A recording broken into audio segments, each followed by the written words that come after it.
The Dutch East Indie, atau yang dikenal sebagai Hindia Belanda, setelah kemerdekaan saat ini dikenal sebagai Indonesia.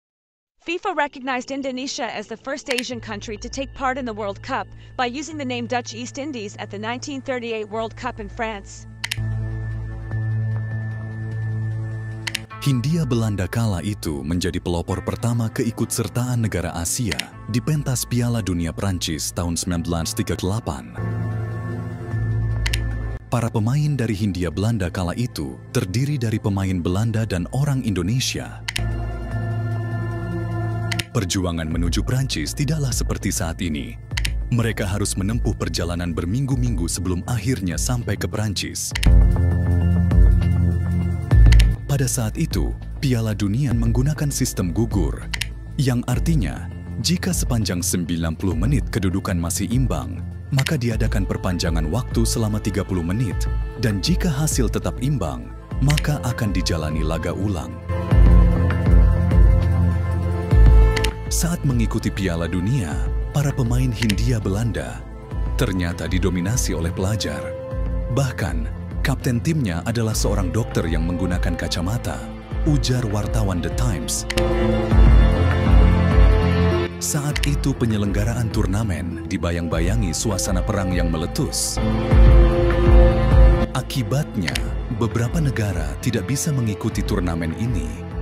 Antara lain adalah Austria yang sedang diserang oleh Jerman.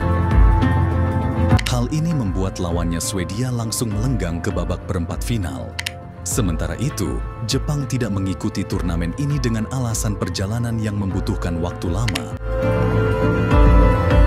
Dengan demikian, Hindia Belanda yang saat itu dijadwalkan melakukan babak play-off melawan Jepang bisa langsung melaju ke Prancis tanpa mengeluarkan keringat.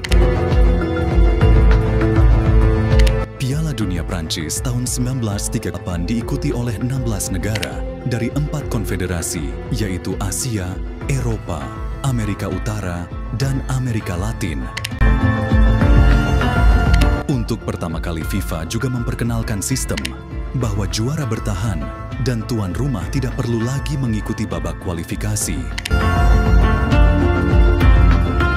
Sebelum berangkat ke Prancis, sebenarnya terdapat 2 organisasi yang menaungi para pemain sepak bola Hindia Belanda, yaitu Nederlands Indische Voetbalbond atau yang dikenal NIVB, dan Persatuan Sepak Raga Seluruh Indonesia atau PSSI.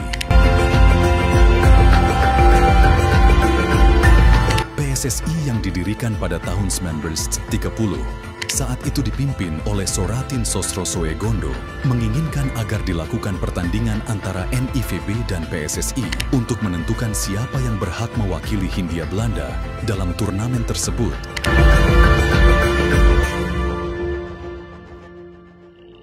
Namun rupanya NIVB agak khawatir dengan keganasan tim PSSI, sehingga mereka melanggar perjanjian yang pernah dibuat di antara kedua federasi ini. Akibatnya PSSI tidak mengirimkan pemainnya. Meskipun di tubuh NIVB sendiri, mayoritas pemainnya dihuni oleh orang Indonesia, mereka berasal dari berbagai suku. Saat melakukan pertandingan, tim Hindia Belanda harus mengakui keunggulan Hungaria dengan skor 6-0. Postur tubuh yang pendek dengan rata-rata tinggi 160 cm menjadi kendala utama. Karena menggunakan sistem gugur, kekalahan ini sekaligus menamatkan perjalanan Hindia Belanda di Piala Dunia 1998. Demikian juga dengan Belanda. Juga harus tersingkir di babak pertama setelah kalah dari Cekoslowakia dengan skor 3-0. Hungaria akhirnya berhasil mencapai babak final. Namun sayang mereka akhirnya dikalahkan oleh Italia dengan skor 4-0. Sementara itu, Brazil berhasil menempati peringkat ketiga. Pada Piala Dunia saat itu, Italia lah yang menjadi pemenangnya saat sukses menyingkirkan Belgia, Prancis dan Brazil di babak semifinal. Sejarah sepak bola ini menjadi catatan manis bahwa ada pemain Indonesia yang pernah mencicipi Piala Dunia. sesuatu yang tidak pernah dirasakan lagi sampai saat ini. Semoga impian kita kembali ke Piala Dunia akan terwujud di 2026.